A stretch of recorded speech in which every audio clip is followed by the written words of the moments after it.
আউযু বিল্লাহি মিনাশ শাইতানির রাজিম। বিসমিল্লাহির রহমানির রহিম। আসসালামু আলাইকুম ওয়া রাহমাতুল্লাহি ওয়া বারাকাতুহু। প্রিয় বন্ধুগণ, সকলের সুস্থ জীবন ও ভালোবাসা জানিয়ে শুরু করছি আজকের আয়োজন। আজ আপনাদের জন্য থাকছে বাংলাদেশের রাজনীতি নিয়ে একটি প্রতিবেদন।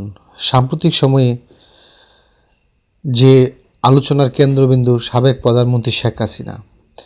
আজকের শিরোনাম হচ্ছে শেখ হাসিনা বাংলাদেশে ফেরার পেছনে কি কি কারণ হতে পারে, একটি বিশ্লেষণধর্মী প্রতিবেদন। প্রিয় বন্ধুরা, অবশ্যই প্রতিবেদনটি শেষ পর্যন্ত দেখবেন এবং আপনার একটি মূল্যবান কমেন্টস করে যাবেন। প্রথমে আমরা আলোচনা করব রাজনীতিতে সক্রিয় ভূমিকা পালনের সম্ভাবনা। বাংলাদেশের রাজনীতিতে দীর্ঘদিন নেতৃত্ব দেওয়ার অভিজ্ঞতা শেখ হাসিনা রয়েছে। যদি তিনি দেশে ফেরেন তাহলে দলের সাংগঠনিক কার্যক্রমে সরাসরি ভূমিকা রাখার ইচ্ছা একটি সম্ভাব্য কারণ হতে পারে।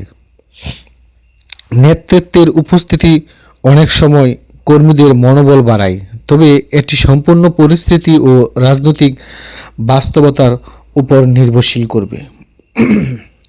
প্রিয় বন্ধুরা, দল পুনর্গঠনের উদ্যোগ।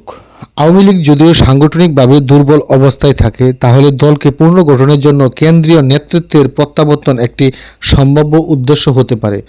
সরাসরি উপস্থিতি সাংগঠনিক সিদ্ধান্ত গ্রহণে ভূমিকা রাখতে পারে। আইনগত বিষয় মোকাবেলা। যদি দেশে তার বিরুদ্ধে কোনো বিচার বা আইনগত প্রক্রিয়া চলমান থাকে, তাহলে দেশে ফিরে আইনগতভাবে নিজের অবস্থান উপস্থাপন করার সিদ্ধান্ত একটি সম্ভাব্য কারণ হতে পারে। এর ফলাফল নির্ধারণ করবে আদালত ও আইন। সমর্থকদের সঙ্গে সরাসরি যোগাযোগ। দেশে ফিরে দলীয় নেতাকর্মীদের সাথে যে যোগাযোগ ব্যবস্থা অক্ষুণ্ণ রাখতে হবে, এটি অন্যতম একটি কারণ। এবং রাজনৈতিক বার্তা দেওয়ার সুযোগ করতে পারে। এটি রাজনৈতিক দলগুলোর ক্ষেত্রে একটি সাধারণ কৌশল। ভবিষ্যৎ নির্বাচনে সামনে রেখে প্রস্তুতি।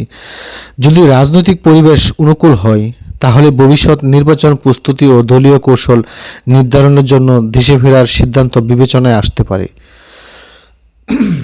বাংলাদেশের রাজনীতি ও আন্তর্জাতিক ও কূটনৈতিক প্রেক্ষাপট। বাংলাদেশের রাজনীতিতে পরিস্থিতিতে আন্তর্জাতিক সম্পর্ক এবং কূটনৈতিক পরিবেশের পরিবর্তন এমন সিদ্ধান্ত প্রভাব ফেলতে পারে, তবে এগুলো নির্ভর করবে বাস্তব পরিস্থিতির উপর। ব্যক্তিগত ও পারিবারিক কারণ। অনেক সময় রাজনৈতিক নেতাদের সিদ্ধান্তে ব্যক্তিগত, পারিবারিক বা মানবিক কারণও ভূমিকা রাখে। এসব বিষয়ে সম্ভাব্য বিবেচ্য কারণ হতে পারে। রাজনৈতিক বার্তা দেওয়ার উদ্দেশ্য। দেশে প্রত্যাবর্তন অনেক সময় একটি প্রতীকী রাজনৈতিক বার্তা হিসেবেও দেখা দেয়। সমর্থক ও বিরোধী উভয় পক্ষকে এমন পদক্ষেপ ভিন্নভাবে ব্যাখ্যা করতে পারে। রাজনৈতিক সমঝোতার সম্ভাবনা। যদি দেশে রাজনৈতিক পরিস্থিতিতে সংলাপ বা সমঝোতার পরিবেশ তৈরি হয়, তাহলে দেশে ফেরার সম্ভাবনা নিয়ে আলোচনা হতে পারে, তবে এ বিষয়ে কোনো নিশ্চিত সিদ্ধান্তে আগে থেকে বলা যায় না। প্রিয় বন্ধুরা, বাংলাদেশের সাবেক প্রধানমন্ত্রী শেখ হাসিনা বাংলাদেশ থেকে ভারতে প্রত্যাবর্তন করার সময় যে বাংলাদেশের যে পরিস্থিতি তৈরি হয়েছিল, সেই পরিস্থিতি কিন্তু এখন আর নেই। 2 বছর কেটে গিয়েছে এদেশের রাজনৈতিক অঙ্গন থেকে। বর্তমানে রাজনীতির যে পরিস্থিতি মাঠে এবং ঘাটে তৈরি হচ্ছে, সেই পরিস্থিতিতে অনেক মানুষ স্বাভাবিকই বলে বেড়াচ্ছে যে শেখ হাসিনাই ভালো ছিল। সত্যিকার অর্থে এটা কি রাজনৈতিক কোনো প্রচারণা, নাকি মানুষের হৃদয় থেকে এটি ফিল করছে? যদি মানুষের হৃদয় থেকে এটি ফিল করে, অনুভব করে বলে থাকে, তাহলে অবশ্যই সাবেক প্রধানমন্ত্রী শেখ হাসিনা যদি দেশে ফিরে আসেন, ওনার জন্য এটাই হবে একটি পজিটিভ দিক। ওনার রাজনৈতিক ক্যারিয়ারে হবে অন্যতম একটি সফলতম দিক। বর্তমান দেশের যে অর্থনৈতিক অবস্থা, আইনের ব্যবস্থা, বিচার ব্যবস্থা, সকল বিষয়েই ভঙ্গুর দেখা যাচ্ছে। যদি এই বিষয় থেকে আমরা বেরিয়ে আসতে না পারি, তাহলে কিন্তু সাবেক প্রধানমন্ত্রী শেখ হাসিনাকে দেশে ফেরার জন্য এই বিষয়গুলি প্রধান কারণ হতে পারে।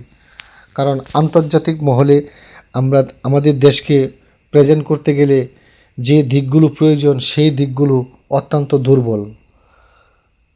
তাই আন্তর্জাতিকও একটি প্রভাব থাকতে পারে।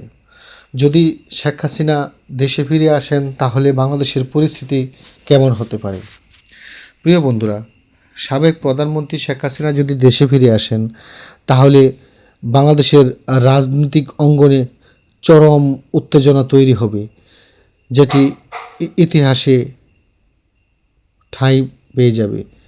বর্তমান যে পরিস্থিতি ধীরে ধীরে তৈরি হচ্ছে, সাবেক প্রধানমন্ত্রী যদি তিনি দেশে ফিরে আসেন, তাদের দল এবং সমর্থকদের যে আগ্রহ, যে রাজনৈতিক স্পৃহা, সেটা জেগে উঠবে। জেগে উঠলে এখন বাংলাদেশের যে বিএনপি এবং জামাত অন্যান্য দলগুলি আছে, যারা রাজনীতিকে এখন মাঠে মাঠে কাজে কর্মে রয়েছে, তাদের যে শক্তি সামর্থ্য তা নিয়ে অবশ্যই তাদের বিরুদ্ধে নেমে পড়বে। এই সংঘাত, এই ভয়াবহ দুর্ঘটনা কি হতে পারে একমাত্র সময়ে বলে দিবে। আমরা বিগত ইতিহাস থেকে যা জানি, ইতিহাসে যা দেখতে পাচ্ছি, এই ধরনের পরিস্থিতিতে শত শত লাখ লাখ মানুষের প্রাণহানি ঘটে। এরকম পরিস্থিতি আমাদের দেশে না ঘটুক, রাজনৈতিক অঙ্গনে একটি সমঝোতা তৈরি হোক। সাবেক প্রধানমন্ত্রীর বিষয়ে যদি আইনগত যে ব্যবস্থা আছে বা ওনার নামে মামলা, ফাঁসির রায় দেওয়া হয়েছে, সেগুলো উনি ফেস করুক এবং আইন অনুযায়ী ওনার সেটা আবার আইন অনুযায়ী বিচার হোক। সেই বিচারে কী রায় হয় তা দেশের জনগণ অবশ্যই দেখবে। কারণ এদেশের মানুষ খুবই আবেগপ্রবণ। যদি কারো প্রতি মানুষ ঝুঁকে যায়, তাকে স্বর্ণ শিখরে পৌঁছে দেয়। যদি কাউকে মানুষ ঘৃণা করে, তাকে পাতালে পুরে দেয়। তাই এই দেশের জন্য, এই দেশের মানুষের জন্য, এ দেশের জনগণের জন্য প্রত্যেকটি রাজনৈতিক দলের উচিত মানুষকে নিয়ে খেলা না করে সুষ্ঠু রাজনীতি, গণতন্ত্র রাজনীতি, সেটা সঠিকভাবে দেশের মানুষ সেবা পাক, এই আশা এবং প্রত্যাশা ব্যক্ত রেখে আজকের মতো শেষ করছি। আল্লাহ হাফেজ। আসসালামু আলাইকুম।